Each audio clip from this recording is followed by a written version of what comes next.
Hey guys, this is Ed, Paul, and Anna of Current Brand Media, and we are here to tell you a little bit more about our sponsor. Sportsball is a great subscription service geared towards minor league baseball fans. Each box features a different minor league team. You get a box every 3 months with minor league baseball gear, including different styles of hats like Ed's favorite, the dad hat. The cost is less than $12 a month. Proceeds from each box goes to More Than Baseball, the only nonprofit dedicated to the well-being of minor league baseball players. We all know that Parents' Days are coming up this summer, so if you've got a mom or a dad or a grandma or a grandpa who are particularly difficult to buy for, but you know they're baseball fans, this is the answer, guys. Meet your new favorite team at sportsballbox.com. Is there anybody there?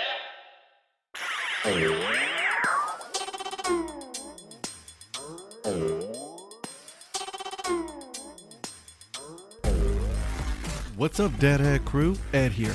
And on this episode, I sat down with Spencer. Spencer is as a Yankee fan as it comes, guys, okay? We talked about his very vast Yankee collection, okay? A lot of hats, okay? He also have multiples of each, so that way, he can replace them as they go. We also talked about the sport that he follows as soon as the season is over.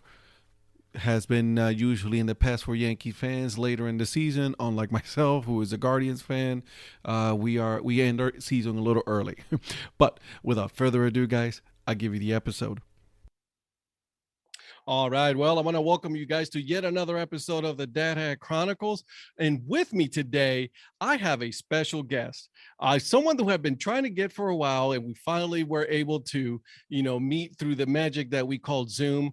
Spencer, how are you doing, my friend? I'm doing fine, Ed. Thank you so much for having me on your show. Big fan of yours.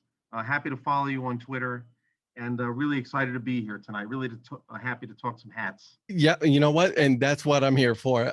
We follow each other on Twitter, and I gotta say, my friend, you have yourself quite a collection of Yankee hats. I mean, you are my first Yankee fan that I have. Well, actually, no, because I had and I forget his name. He's gonna kill me now. But I've had another Yankee push for you, my friend.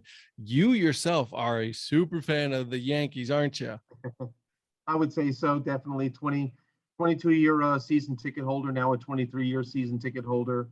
Fan since I was a kid. So, you're talking going back to 1979 is like really the first season that I can remember. And I've been a fan, for a long time, now. No doubt about it. Yeah. So tell me, walk me back to that time then, 1979, what was that moment for you that just, that catalyst of you becoming a fan? Sure. Well, I can remember when I was a kid, a couple neighborhood kids invited me to play stickball in our neighborhood. Mm-hmm. And I remember when they first introduced me to it, I didn't like baseball. I recall hating it. I recall not being happy, and I recall not wanting to do it. But obviously, they invited me again, and I played more. And I wish I could recall the singular moment when I became a baseball fan. But I just know that it was sometime after that that I was loving baseball. They were Yankees fans, so that's how I became a Yankees fan myself. And at that age, I became a big Reggie Jackson fan, and I'm still a fan of Reggie Jackson. Reggie Jackson is like he's like God to me. If I were to meet him, it would be like a Pope meets Jesus moment. So he's big. He's like big in my book. That's So yeah, awesome. you're going back to the 80s. I had just missed like when Thurman Munson was killed in the plane crash. I recall it happening. I do recall it being on the news, but I really didn't conceive him as being a Yankee. I didn't really feel mournful like older fans did at the time, but I appreciated, who he was later on. I do know that for my first Yankee game that I went to, I did see Thurman Munson. I saw him in May of 1979. It was helmet day. We were sitting behind home plate. I was in a birthday party for another kid who was a baseball fan. And I remember he got a triple in that game. And, there's baseball almanac, so if you have memories like that when you were a kid, Right. you can look up baseball almanac. You can actually find games that you've went to. So that's how I've been able to document that game. I know Ron Guidry pitched in that game. It was the Yankees versus the A's, which I did remember. But, from just pure memory, I remember seeing him run around the bases, his helmet falling off, and he dove into third base. So that's my memory of Thurman. And it was 1980, so it was Reggie Jackson and Bucky Dent and Willie Randolph, Lou Piniella, Rick Cerrone was then the catcher. Pitchers were Ron Guidry, Rich Gostage. Man, you got some cool people there on that list, my friend. Yeah, it was a lot. I could go on and on, Ed. So you'll definitely want to stop me because go for it. It's one of my rambling moments. But I do remember the 1980 season. 1980, they met the Royals in the playoffs. When the playoffs were done and the Royals were celebrating, I didn't understand it was a playoff. So I was watching the television and wondering, why are they so happy that they won? I didn't realize they just got to the World. You didn't put two and two together. Exactly. So a year later, it was 1981. That was the year of the strike. I remember that.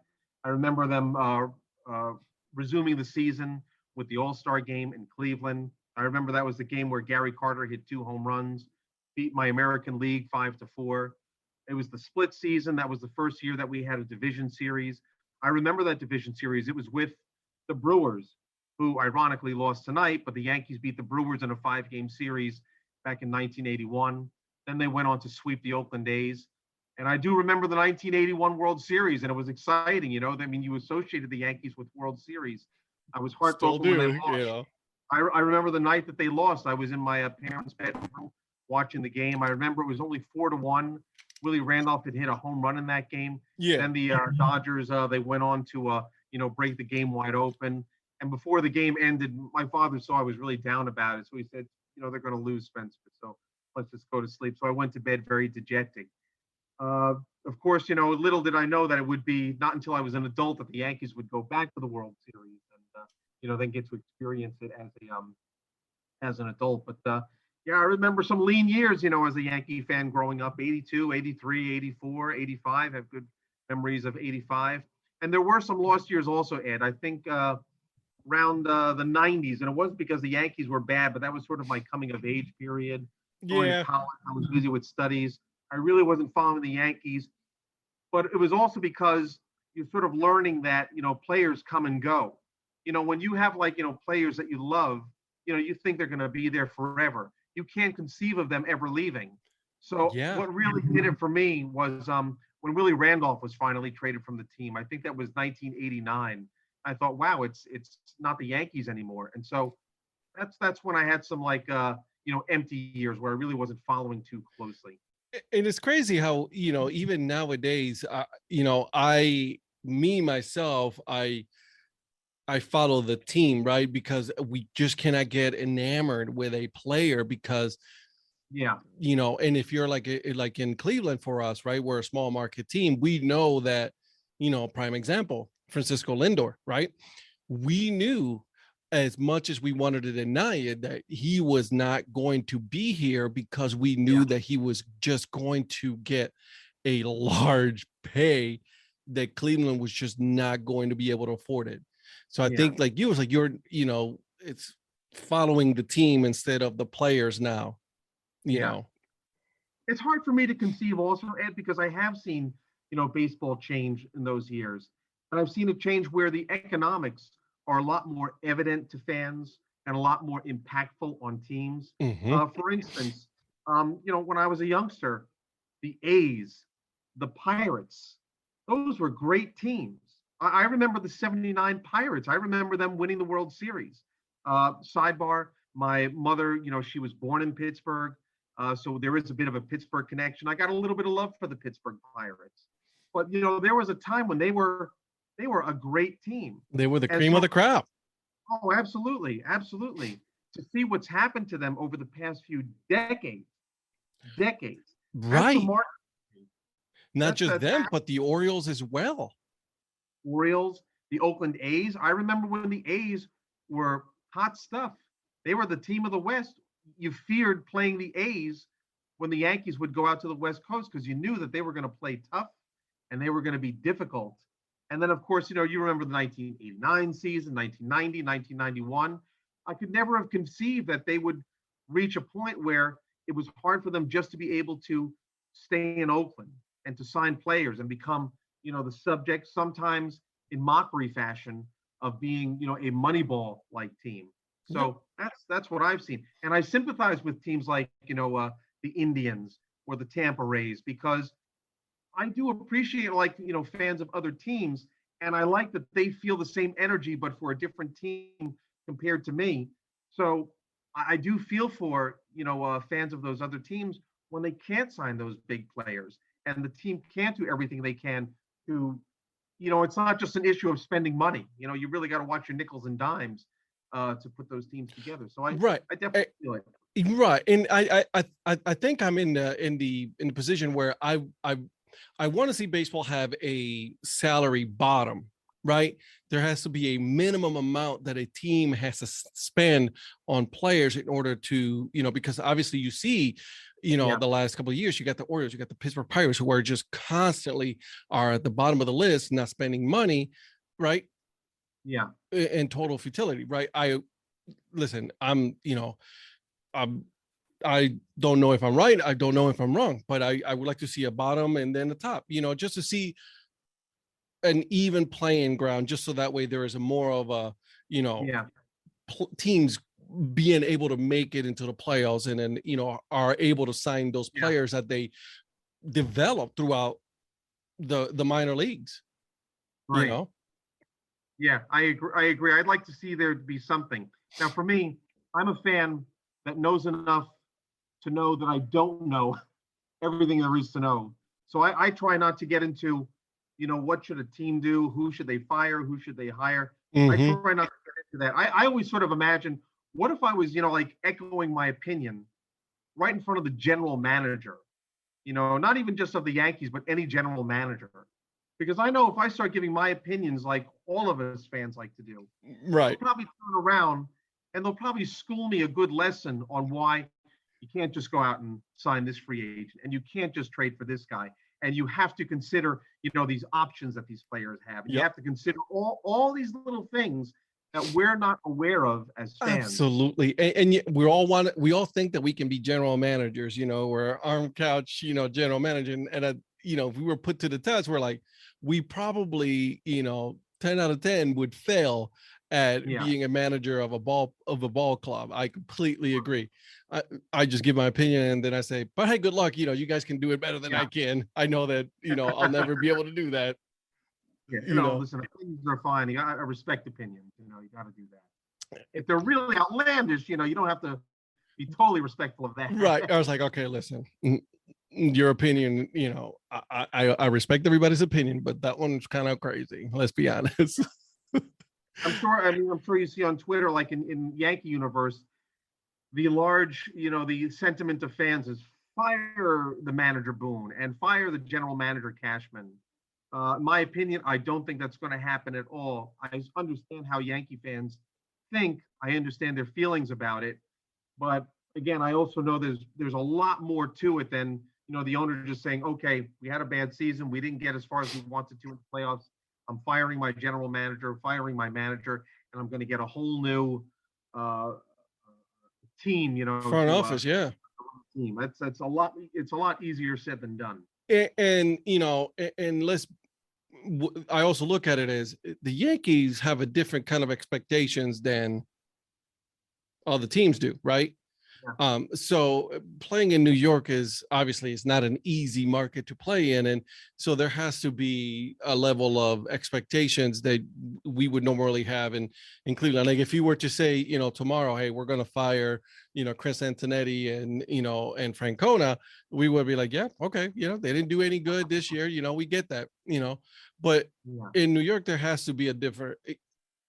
Whether good or bad, it's just a difference. It's just that's how it is. It's the nature of it. You're absolutely right about that, Ed. And I say that again, referencing the book I read by David Cohn.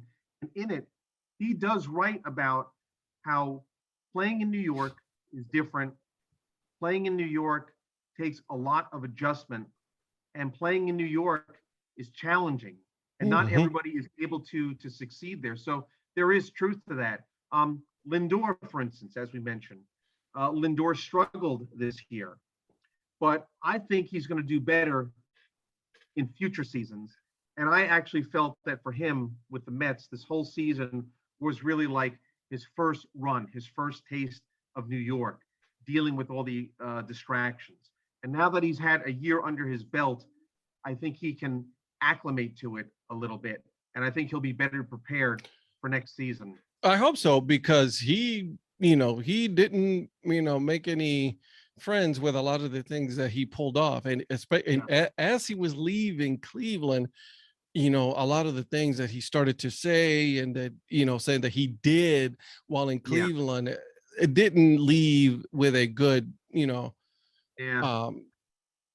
idea of him as a player. I hope he does better. I'm hoping he does, because obviously he's a fellow Puerto Rican. So I got to root for him, and I also have a couple of I needed to go up in value as well.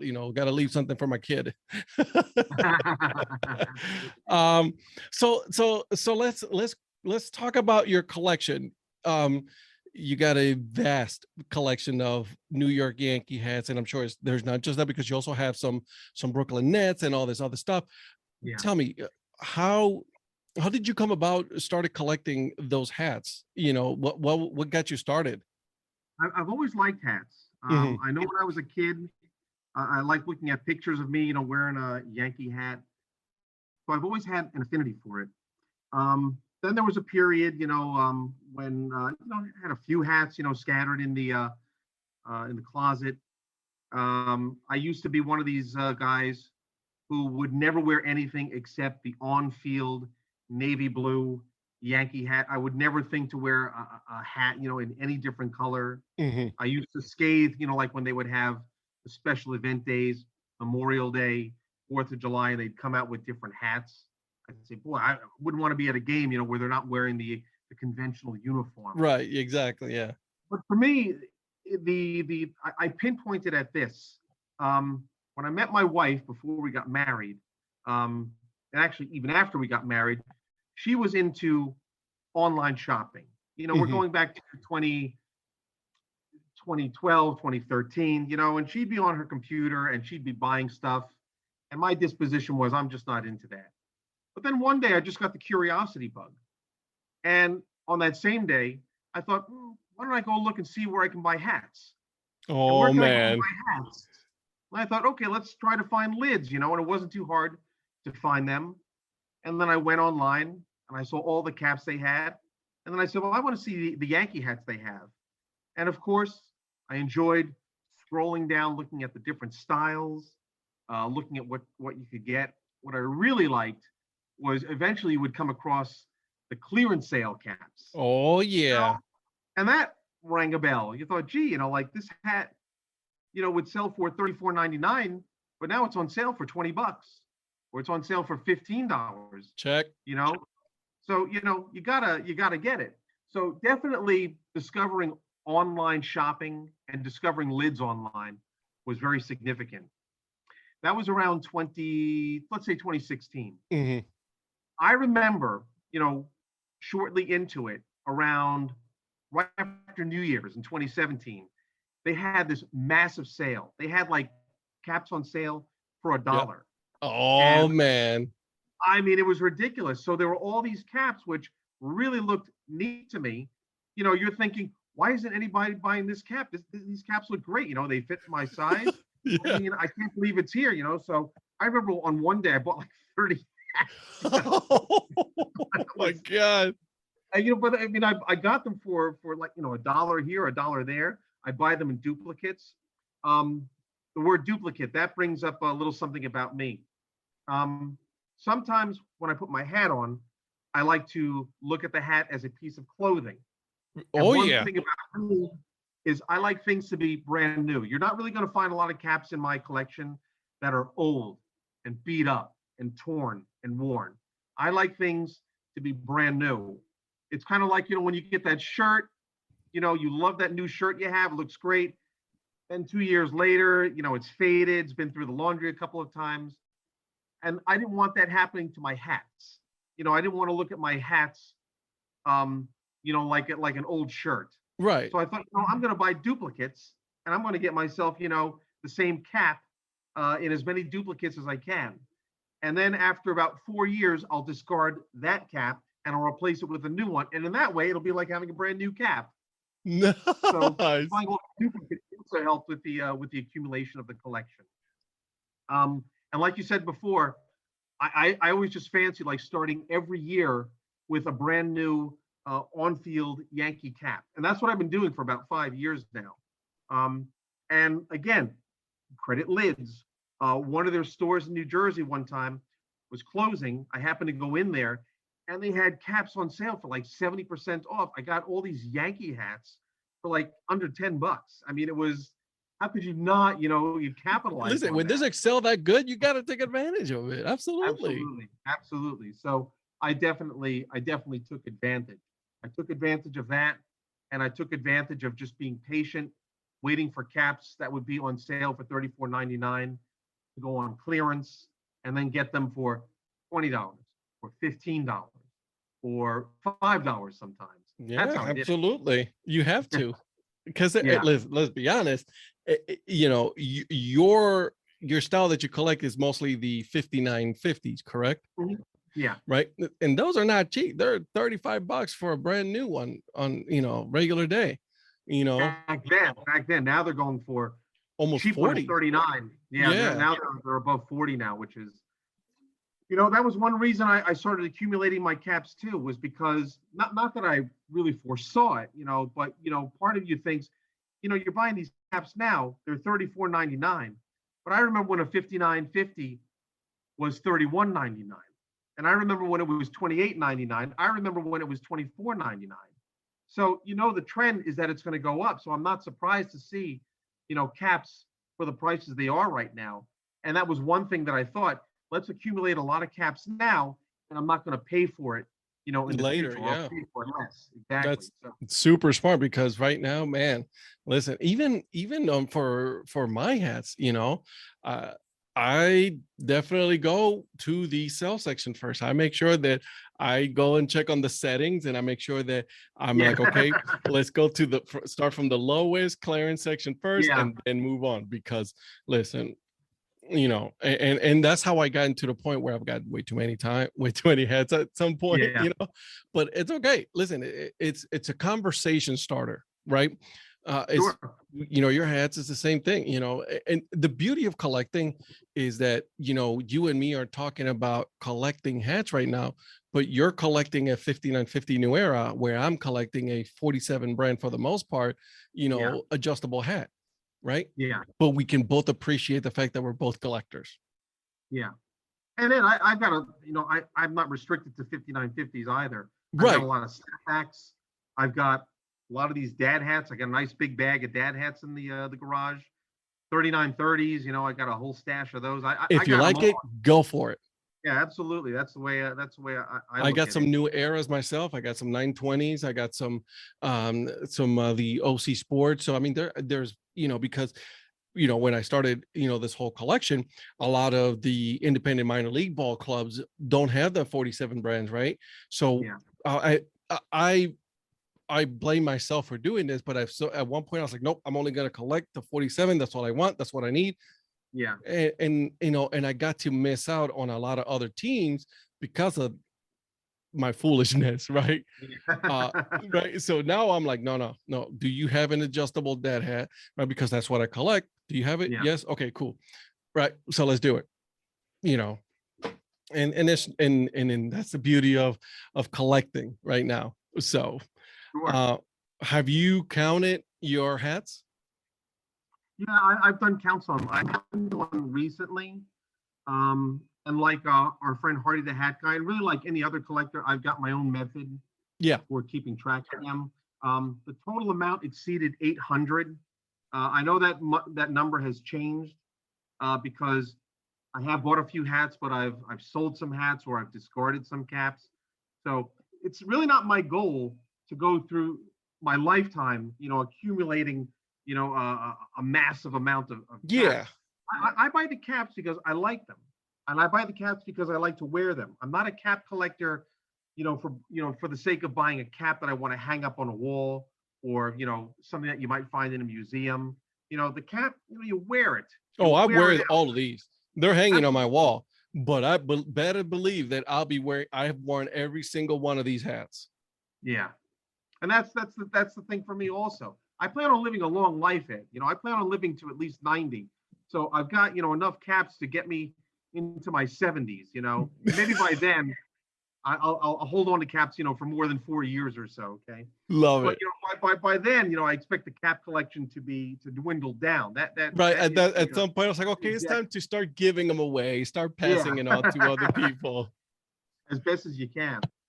Lo- So I have a method for keeping track of them. I do it on paper. I don't do it on computer. Mhm. I like to keep my caps in order. I'll try to show you with if you can see. But anytime I buy a cap, I like to record the date. I like to record the date that I bought it. No, really? Yeah, I record the amount that I paid for it, and that's because I like to see how much of a discount I got. So if I bought a cap that originally sold for $34.99, I like to I got this cap for $10, or I got it for 20. That's amazing. So that's the idea about that. I like to know how long a cap has been on the shelf before I put it into rotation. Again, with my collection, I don't have a wall of caps, that I select from. I Yeah. like things to be new. And one thing that I do is every month I have my own personal cap day. So on the first of the month, I go into my stash, which is in my garage, which is back there behind me. And I just open up the select bag and I take out a cap and I cross it out in my notebook and it's in rotation. And at this point, like some of my older caps will be sold or discarded at this point. So it sort of helps with the in out of the. It's a cyclical thing, right? But let's It's see. Here's a 5950. This was before I got in the tag over here. I know you can't really see it too well, but I write down when I bought the cap, and I also write in big letters when I put into rotation. So this cap that you see right over here, I bought in 2017, and I just started wearing it in 2020, June of 2020. So. And what That's color is that? where I'm Was that a gray, dark gray, light gray Yeah, color? this is one of my favorite ones. This is also a duplicate, meaning I've had this cap before. The duplicate has been discarded. This is a second generation cap. And in case you're really interested, I have about a dozen of this collection alone. That's how much I love this cap. Not for every cap, but that's one of That's the a caps cool where I one, lose though. my I like crazy. that one. Yeah, I love the color. I love the colorway. I gotta say though, like as a fan of the sport and as a fan of logos and all that, there's something about the Yankee logo that is just iconic, right? Everybody knows the New York Yankees logo, and I gotta respect it. There has to be a respect for that logo. I think it's awesome, and it looks good on a dad hat like you're the one wearing right now, on a 5950 or on a snapback or trucker hat, whatever it is. It just looks good. I'm glad you mentioned that, Ed, because that brings up something interesting. I don't want to get too sidetracked, but Yeah. on one of your previous broadcasts, Mhm. you and the I forget who it was you were interviewing, but you guys were talking about the Australian Baseball League. Yeah. And I've been following the Australian Baseball League for about 5 years now. I'm really into it. Nice. I discovered it accidentally. I was up late at night one night, went on to the MLB channel, discovered it there. And I guess what helped is that the game was live. I thought it was like a videotape of an Australian baseball Right. game. So discovered Australian baseball, looked up the league, and started following. I chose, the Adelaide. They're now the Adelaide Giants, but before they were the Giants, they were the Adelaide Bite, and Yeah, I that's right. designated them my favorite Australian baseball team. Nice.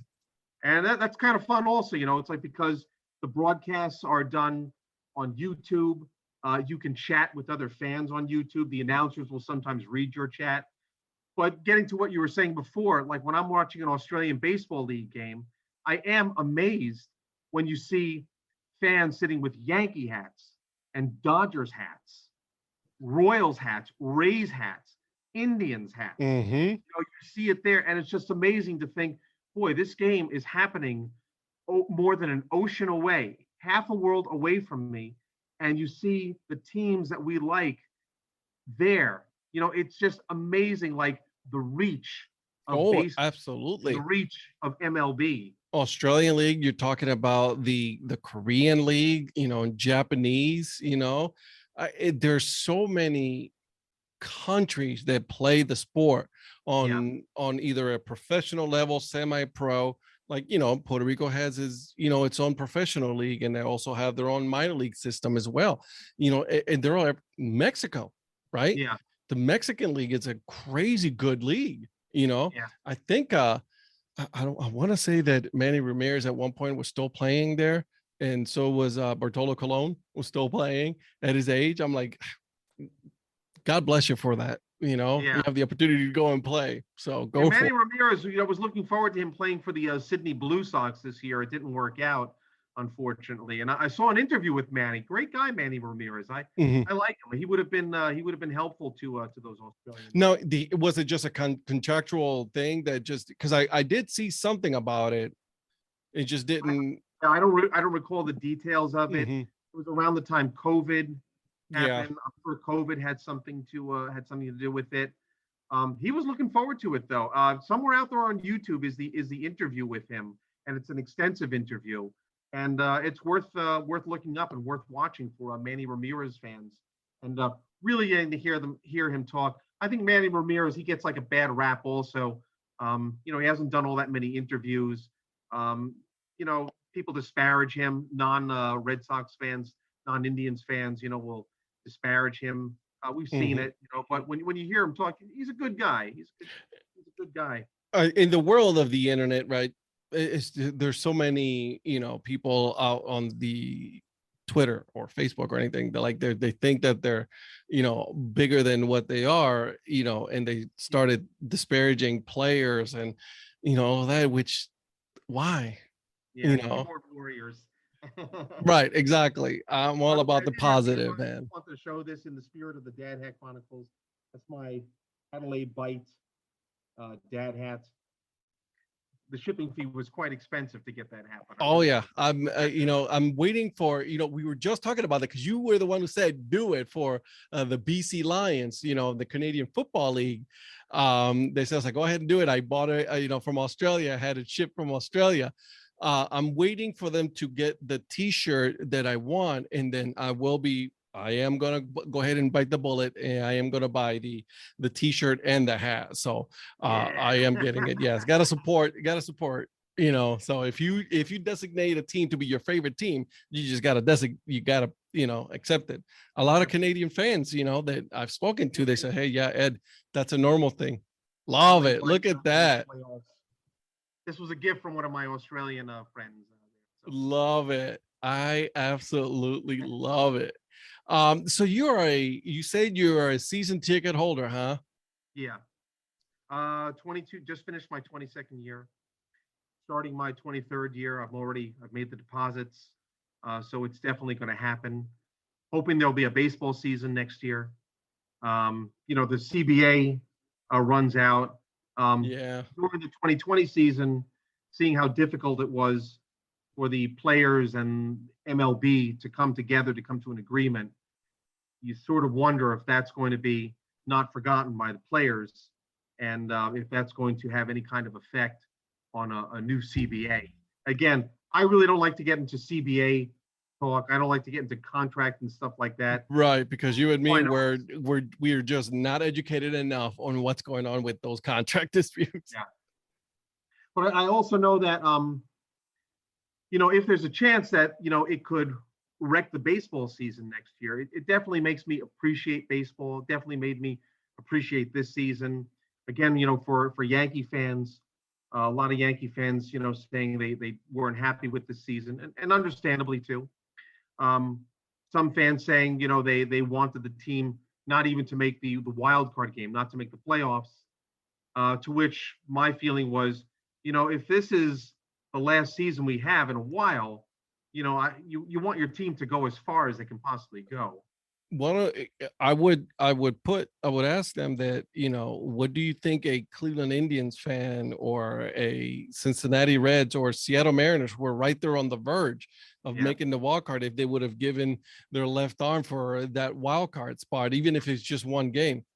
I believe it. All of them would have been saying, yes, No give me doubt that about wild card game. Absolutely. No, I think that, in my opinion, I think that it should be a best of 3 instead of just one game for a wild card round, just because you really don't get a good idea of which team should move on, in And my to opinion. expand on that also, Ed, I've thought it should be a best 2 of 3 as well, because baseball, historically in its fabric, is a series-oriented sport. Correct. It's not a one and done sport.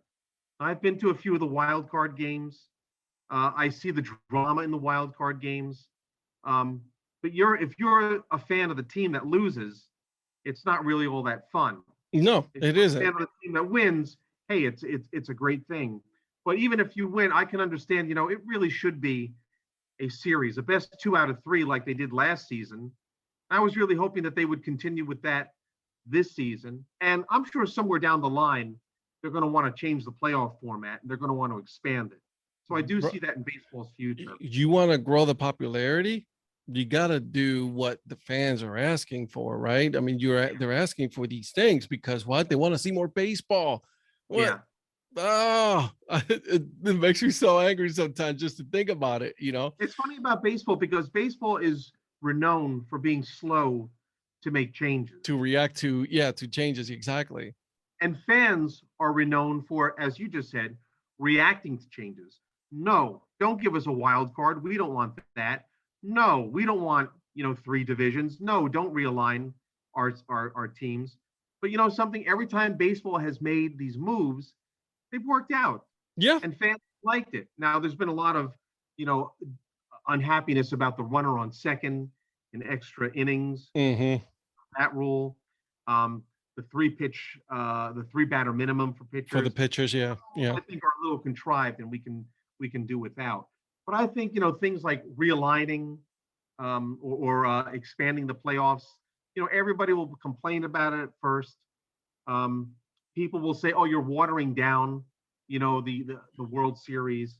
Yeah. But you also have to be realistic about the world we live in too. This is not 1945, when you only had 16 teams, fighting for the World Series. Right. You got a lot more teams. You gotta share the wealth, pretty much with everybody. So like when you gotta, I think that by expanding it, right, you get more players out, to be shown and showcase out on national TV. And don't get me started on the whole TV, deals and contracts that they have, because that's a whole totally separate episode that we can just go on. And I'm going to stay in my lane on that. I'm going to stay in my lane. I'm not a TV guy, Yeah. If my team is on TV, I'm happy. Right, exactly. Yeah, you listen, you guys, and I get it. I get it, right? The teams that are popular, that are in big TV markets, is economics. I get that part. I get it. But it would be good once in a while to showcase all the different teams. That's all I'm, Sure. That's it. I agree with that. So, how let me ask you, as a Yankee fan, how did you feel about this, in your opinion, right? You giving me, like what fans are felt, but what was your feeling on this whole season so far? How, obviously it ended prematurely, but how do you think it went for you? It was definitely an up and down season. Yeah. I definitely felt that. It was a roller coaster. And I'm also conflicted, Ed, partly because I think too much about these things. Mm-hmm. There's part of me that's like the typical Yankee fan, who wants them to finish in first place, who wants them to go deep into the playoffs, win a World Series title. Mm-hmm. There's part of me that's like that. And then on the other side of me is the sensible side, knowing that baseball is bigger now. You have 30 teams all competing for the same thing. You have, 30 teams. Every now and then what's going to happen is another team is just going to do it better than the way that you do it. Again, we're in a different age. and you can't do things the same way that you did in 1994, 1995. Correct. Things like that are not going to work in 2020 and in 2021. So for me, at some point, I'll look back and realize, this was a good season, and probably, being more realistic, probably a few years from now. Mhm. Yankees won 92 games. I mean, That's a without good the Baltimore season. Orioles, yeah. How can you complain about that? It's just disappointing, like when make the playoffs and you get eliminated in that wild card.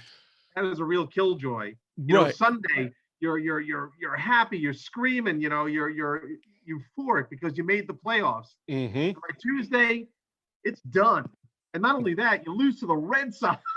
Right, which is your arch rival on top of that. So and again, we go back to if this was a 3-game series, boy, that would have been a bigger story. That would have been like, okay, we lost game 1, all right, so let's recoup, let's regroup here, let's go ahead and go for game 2, because that and even if you say, all right, we're going to do all 3 games in one stadium, we're not going to travel, I'm perfectly fine with that, because I think that logistically that would not make any sense to go to different ballpark for a 1-game series, for a 1 game. If you keep it at one stadium and you do all 3 games there, go for it. Why not? Just designate the other team as the home team for that game, and then move on. It's an idea. I have a feeling that, again, staying in my lane, but I have a feeling, like both teams want to have games in their stadiums. They probably work it out where they do something like that. It'd be pretty cool if, like, you did 1 game at one team stadium, then the next game at the other team stadium, then the next day you have to fly back. Right, exactly. So we'll see. On that airline gas. but then if you do it on that one stadium, you're rewarding that team with a better average, right, or a better winning percentage and all that. So the win-loss ratio. So there has to be a team that it's like, okay, I don't want to be traveling. We want our team to start winning right away. So there has to be that, that motive, that carrot being dangled in front of you in order for it to do something. So that could be a motivational thing as well. But I get it. Economics. Again, we go back to economics. What are they gonna? So I better stay in my lane. Exactly. So you're done for the year.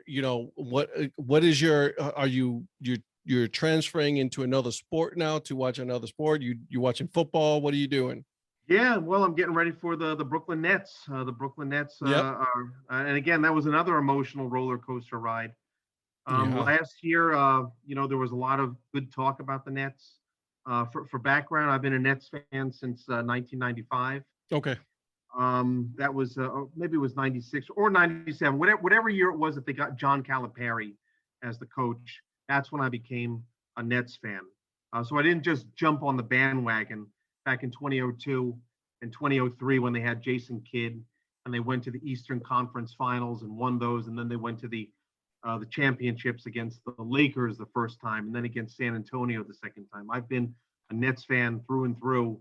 All these years. I watch every game. When I watch the games, I listen to the radio broadcast.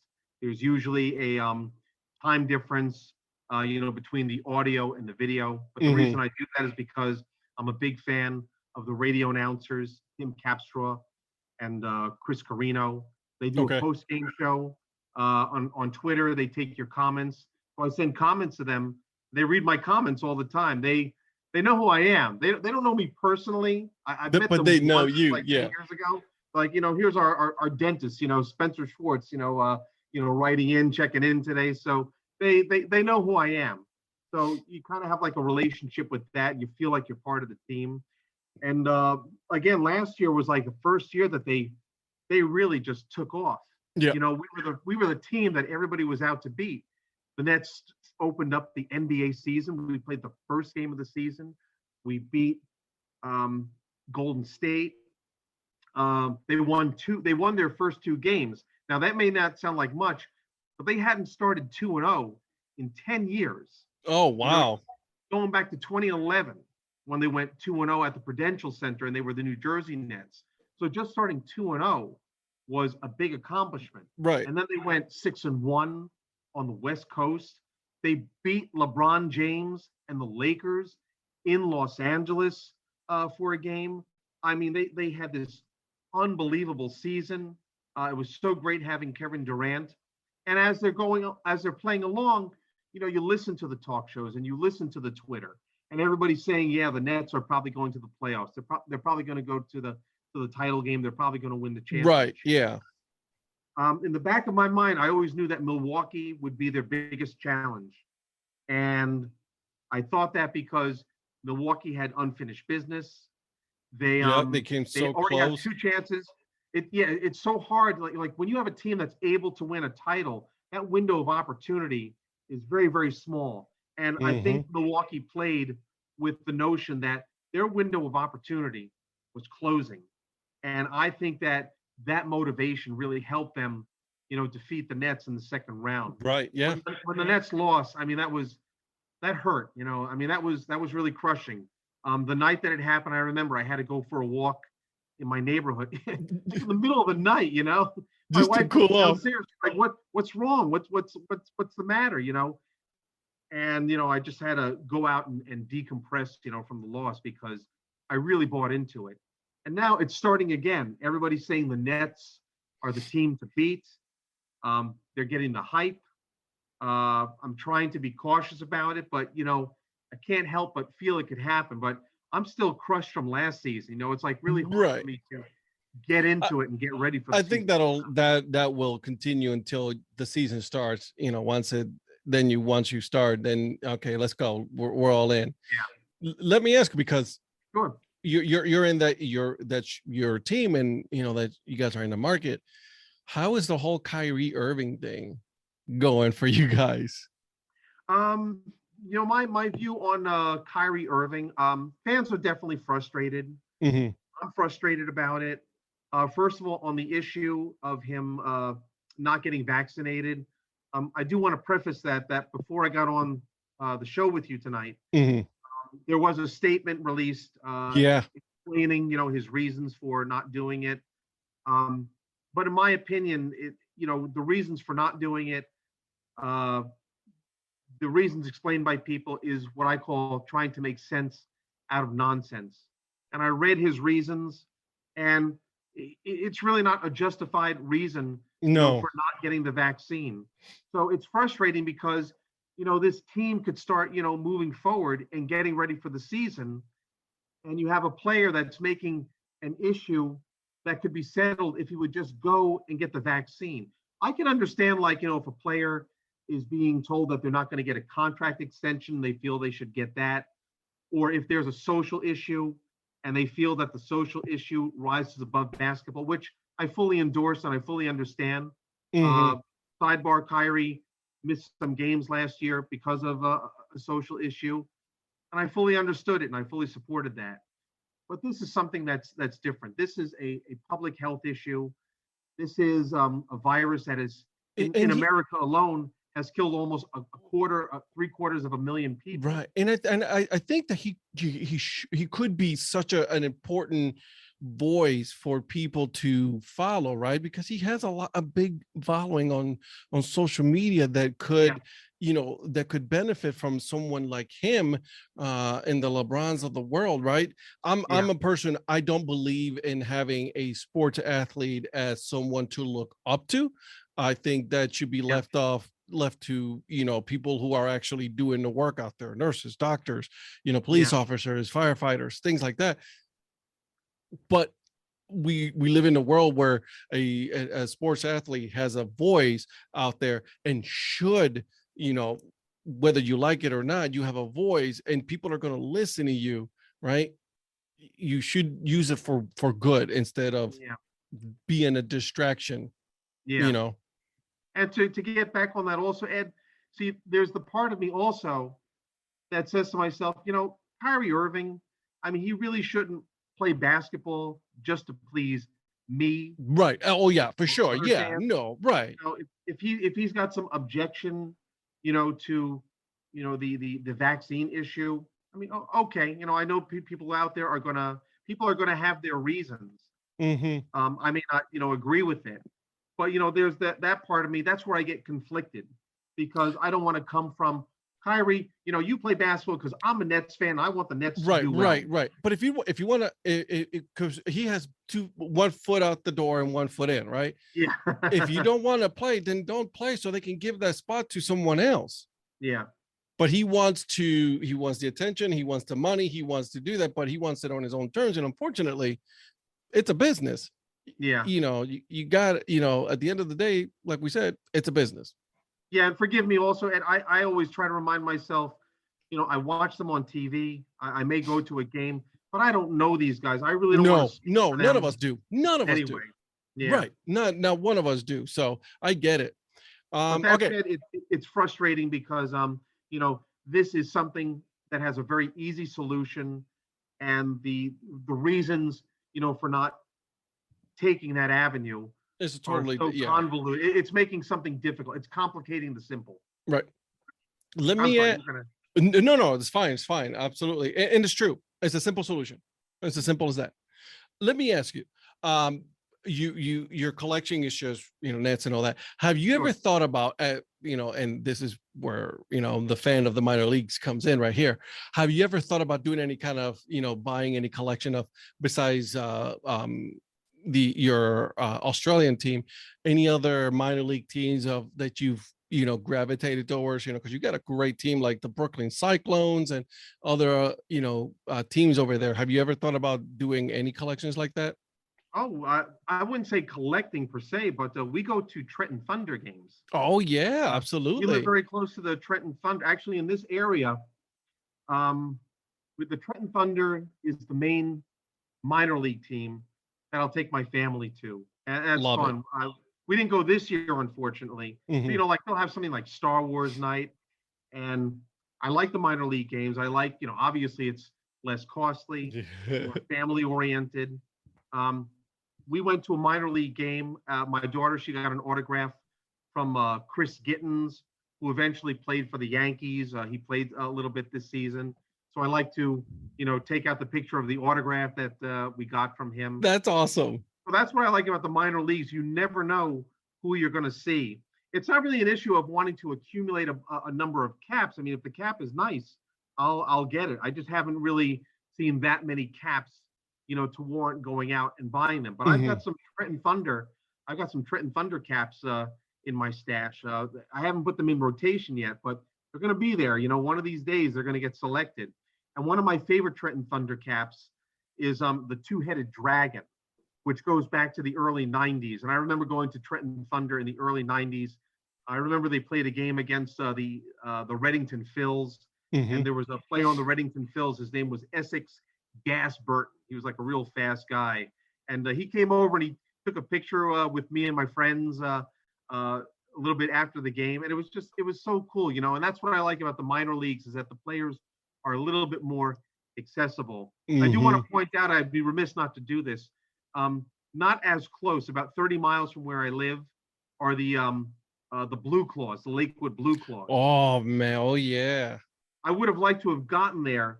One of the reasons I would have liked to have gotten there is because their manager is Chris Adamson, who's also the manager of the Adelaide Giants, formerly the Adelaide Bite. And I really wanted to see him. I wanted to bring my Adelaide Bite hat and say, hey, Chris, I've seen you on TV. Maybe you know who I am also. That's crazy. Awesome. I love But it. I do like the minor leagues. Yeah, the minor leagues are they're a lot of fun, and it's great to go to. But in this area, Trenton Thunder is always our first choice. They're the closest, the most accessible, and they're no longer with the Yankees, but they're with the Blue Jays now. You never know who's going to be there. You never know who's going to need like a rehab assignment. So Right. You never know. I encourage, going to the minor league games. When I lived up in North Jersey, the Newark Bears had resurged. Oh man, that was such a cool one. I love that one. Yeah. Oh yeah, I caught a game with Ricky Henderson right before he was traded to the Los Angeles Dodgers. That was a lot of fun. Unfortunately, they went out of business again a number of years ago. It's just that's how it goes. Now you mentioned your daughter. Does she embrace everything the sports as you? Two daughters. Yeah. My older one, she's not really as into it. You know, when I say you want to go to Yankee Stadium, she'll give like a yes, but she's not that crazy about it. My younger daughter has started wearing the hat backwards to school. She does it every day. She likes the Yankees. She's sad because the Yankees are on vacation now, but she's happy because the Brooklyn Nets are coming back from vacation now. Oh, I So love that she's more vacation. like, you know, That's amazing. she's more into what dad likes. Now, when I go to a game, I'll take them both. I Yeah. love taking my daughters to games. But you know, if I'm giving an honest answer, my older one, she'd rather like, you know, play a computer game or, you know, read a dragon book, you know, than go to a Yankees game. The only thing she really likes about the Yankees game is daddy eventually takes the girls to the gift shop, overpays, you know, for a Yankee dragon or something. That you could have gotten somewhere else for a little cheaper. I get it. Yeah. I'm just starting with my daughter now, man. It's Sure. awesome. You know, she was helping me the other night. You know, we were putting the hats in there. You know, it was like almost 9 o'clock, and I was like, "Listen, girlfriend, you got to go to bed." She's like, "No, I'm helping daddy put the hats." So, And on Um, that, like my daughter, my younger daughter, like when she sees me doing a cap count, you know, she likes to take some caps and she likes to count her caps also. You know, we'll look Yes. at a cap. Do you like this one? Do you not like that one? And we like that. Let's give it a check off, you know. So I got some pictures of them like doing their own cap counts too. So, you know, I'm giving them the fever. I love it. It feels so good when they share that with you. You know, Yeah. when I make the videos with her, man, I look forward to the weekends because it's so fun to do them. You know, there's a couple of takes, you know, I'm like, all right, girlfriend, I need you to pay attention for like a couple of seconds here, but it's so much fun and I absolutely love it. It's so Yeah. good to share that with your kids, right? And like when I do my New York Yankee cap of the day that I post on Twitter every day, you know, every now and then I'll say to Victoria, you want to do a cap of the day with me, or you want to be my poser today? So I like to get them involved. They dig it also. And then like, you know, later in the day when I say, look, we had 3,000 people look at that. You know, you're famous. You know, you're pretty you're hot stuff. Yes, love it. Absolutely love it. All right, so we're at the part of the show here that we are going to go into my famous not so famous questions. Are you ready? Okay, I'm ready. Very first question, though, I ask this to everybody. You go to the ballpark, right? Go to Yankee Stadium. What is the snack or food that you get automatically? You're going to be very disappointed in my answer. I knew this question was coming, so I wanted to be as delicate with it as possible. I don't really eat stadium food. No? Okay. I abstain from stadium food. Maybe every now and then I'll get a hot pretzel. Okay. I used to be like anybody else. I used to eat, you know, the stuff they sell there, but you know, taking what I eat a little bit more seriously, I really abstain from grease and junk food. I haven't Nothing wrong with that. haven't had a piece of cake, you know, even on my birthday, I don't eat cake, you know, so I'm pretty serious about that. When I go to the stadium, I prepare meals for before the game and after the game. The before meal is usually a turkey sandwich and maybe a couple pieces of fruit. Mhm. The plan is I don't eat anything until I get parked and I'm ready to go into the stadium. So I go in with a full stomach. Good, smart. And I carry in, you know, granola bars or, you know, cashews. I got these organic fig bars, you know, that my wife has bought me. Maybe I'll get a Diet Coke with it, but I don't eat the famous, you know, Yankee greased chicken buckets. I don't eat French fries. I don't eat cheeseburgers. I don't eat any of that stuff. I do remember what they taste like, but I don't eat them myself. It's a lot of grease. I get it. I get it. You know, And then for after the game, you know, I've got my, you know, a couple apples, some fruits. Funny story. April opening day of 2019, went to the stadium, did my thing, brought my stash, but my stash included 2 full apples and a couple oranges. I went through security, so I had all this fruit. They said, no, you can't eat this. So you can't go into the stadium with this. So being a guy, I didn't want the food to go to waste. So there was a garbage can close by. I'm looking at the garbage. I'm looking at my food. I'm thinking, am I really going to have to do like a comedy act and eat all this fruit before I walk into the stadium? Eventually, they turned away. I went in. I carried my fruit with me. But for anybody out there, if you want to bring fruit to the stadium, cut it up and peel your oranges beforehand. Don't bring a full apple. Yeah. I learned my lesson. Never again. You peel it and now you cut it up so that way they don't take it away. I'm sorry. I wish I could give you a juicy answer like a big hot dog or something, but no, I abstain from the food. I appreciate the uniqueness of your answer. I appreciate that. So thank you for that, my friend. Sure. Okay. So let's see here. What color is your toothbrush? Current toothbrush is a light green. Light It green. does vary. Mhm. Gotcha. All right. Spring, summer, fall, or winter? Summer. I love Good. long days. I love warm nights. I love crickets and beetles. I love night sounds. I love the beach. I love going to the beach with my daughters. I love waves. I love everything there is about summer. Love it. I absolutely think you're correct on that. Yes, sir. Tacos or burritos when you do have them? I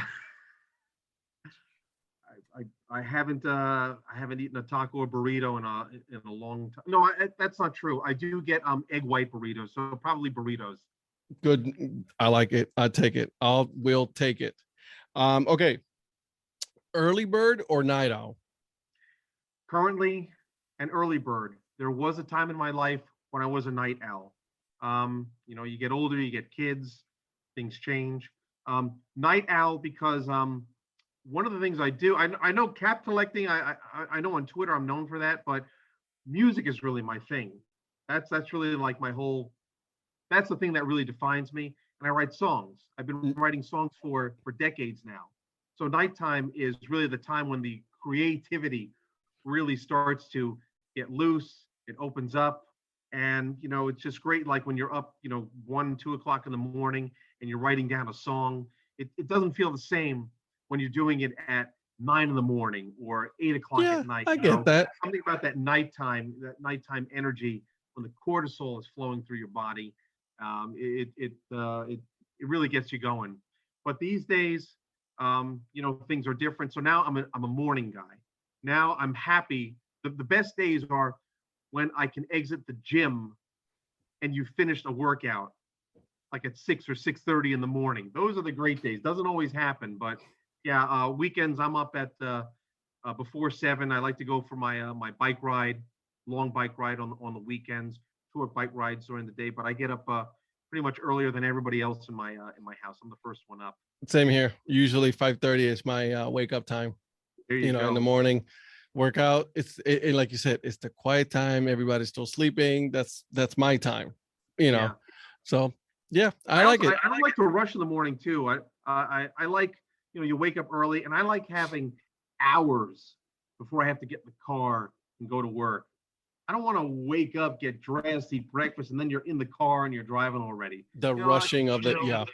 Exactly. Watch a little TV, read my book, that I get it. Absolutely. I'm with you there, my friend. Absolutely.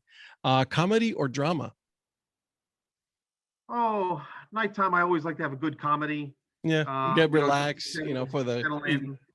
Really, you're splitting hairs though, but I'll take a comedy. Okay. All right. Cool. I like it. What is the one book that you're reading right now? I'm almost finished with a book called what's it called again? They Didn't Believe It Could Happen. It's about the 1969 Mets. It's the first non-Yankees baseball book that I'm reading. I've read I don't know, about 5 or 6 this year, but this is my first non-Yankees book. Very interesting book. Very interesting to read about that team, those players. It was the first year that they had a divisional series. They played against the Braves, featuring Henry Aaron, who was in his first playoff in 11 years. I didn't know that Henry Aaron's brother played on the Braves in 1969. Obviously wasn't as good as him. Aaron was known for hitting a home run in game 1 of that series that hit the not the foul pole. It hit the center field flagpole, which was wow.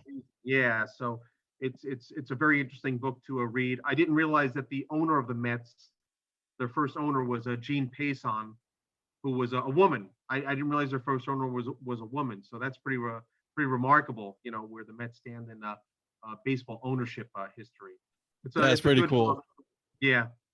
I like The it. next book will be about the '85 Yankees and Mets. That's coming. Okay. All right. I like it. You got to let me know how it goes.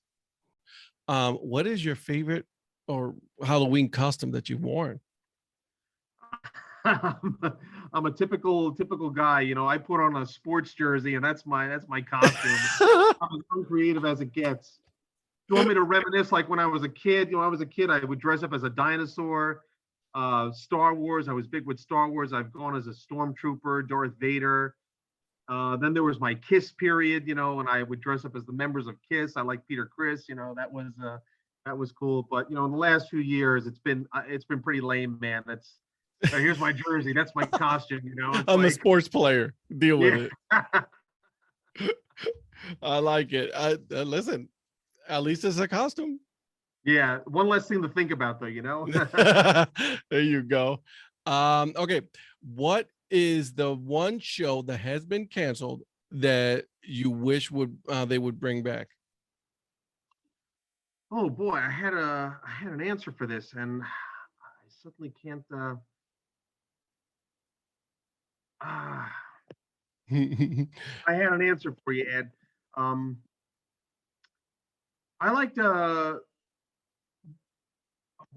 was a comedy show. Mhm. I'm dying up here. That's a recent one. It was about struggling comedians. Okay. It was on Showtime Cinemax. Short-lived series. It was very good. I like the series Ballers too with The Rock. Yeah. I still have to finish. I didn't finish like the last season, so I got to finish it. Yeah, it just kind of ended. Also, it really ended unsatisfactorily for me. There's really no conclusion. I hate when they end the show, they rush the last couple of episodes, and it just gives you a bad taste. Yeah. Because you became a fan for a reason, and then Sure. all of a sudden they just end it in a bad way. I get that. But if you're asking me to go back, like to the '90s, the '80s and '90s, it's really hard for me. Yep. No, So many whichever. It shows, doesn't matter. Or recent ones too. That they count. They count. Okay, a couple more here. Star Wars or Star Trek? Oh, Star Wars. Oh yeah. Sure. Yeah. Good answer. That is a very good answer. Do you think that aliens exist? No. Now, is it you don't want it to know that they exist, or is it more of a let's just say I can no? go deep with this, Ed. I don't think they exist because of the complexity of not just human life, but of any type of life, Mhm. the vastness of the universe, of the fact that there are so many parameters, so many things that have to come together In order just for the simplest forms of life to exist. I don't think a lot of people really appreciate, life exists on this planet because we're 90 million miles from the sun.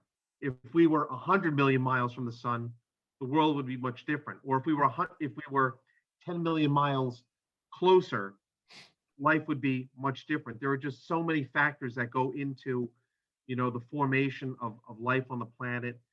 Everything that we see in the world, you're talking about something that took billions of years to happen.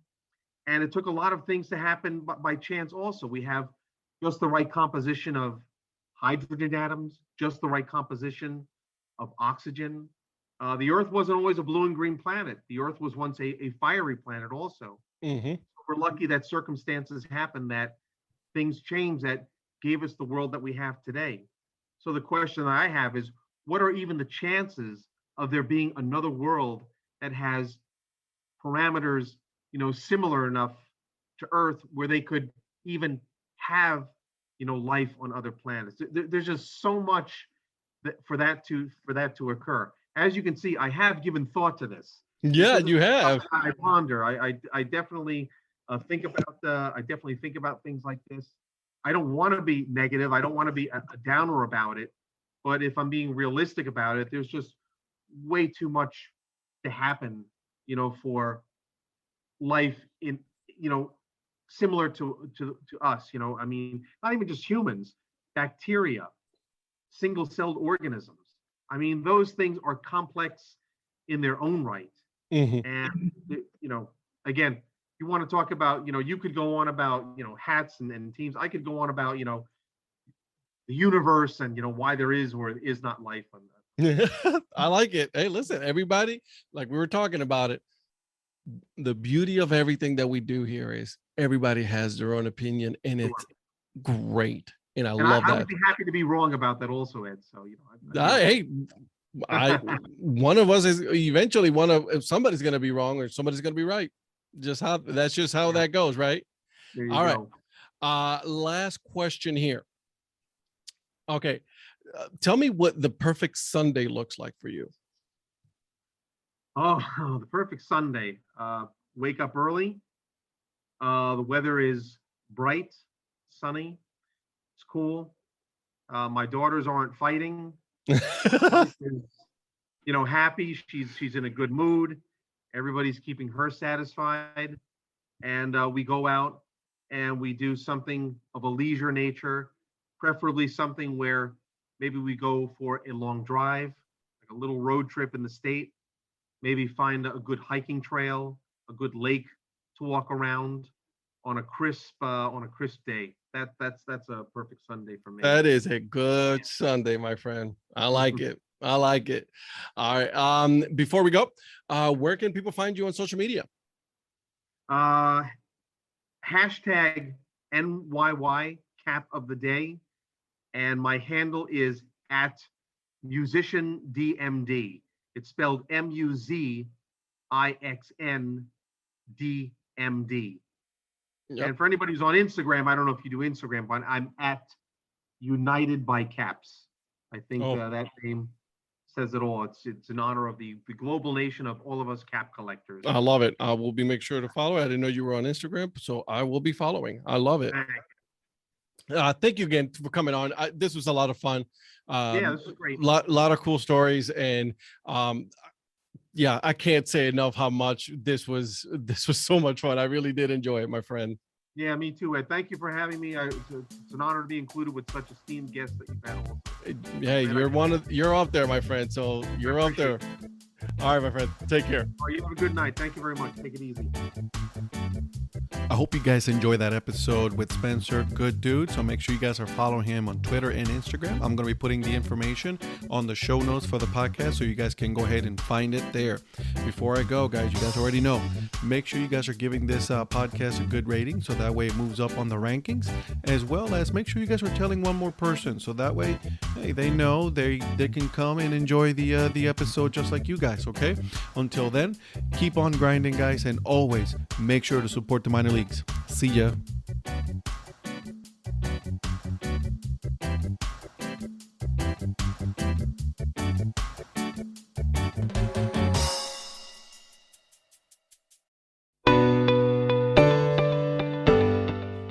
This podcast is part of the Curved Brim Media Network. Here are some of the other members of Curved Brim Media. Hi, this is Ed Rivera of the Dad Hat Chronicles. Join me as I interview people just like you and players, coaches, GMs on the path that led you to become a fan of the sport. I'm Paul Caputo, and on the Baseball by Design podcast, I talk to minor league baseball teams, designers, and other super interesting people about what these minor league baseball logos mean. And I talk a little bit about ice cream helmets. What's up, Bucketheads? I'm Anna DiTomaso, and each week on the Baseball Bucket List podcast, I speak with a different fan about their favorite baseball memories, what the game means to them, and what's left to check off on their baseball bucket list. Hey guys, this is Patrick Larson from the Minor League Baseball Hat History Series, and in every episode I go through the history of minor league teams through my personal collection of hats. You can find me on Twitter at @PatLarson1. I hope you guys enjoy. This is Patrick and Corey of BaseballMapper.com, and we have made an interactive map to help highlight all baseball teams from the majors down to collegiate summer leagues. We want to bring you closer to baseball. So get on the site and find a team near you today. Learn more about Curved Brim Media at curvedbrimmedia.com.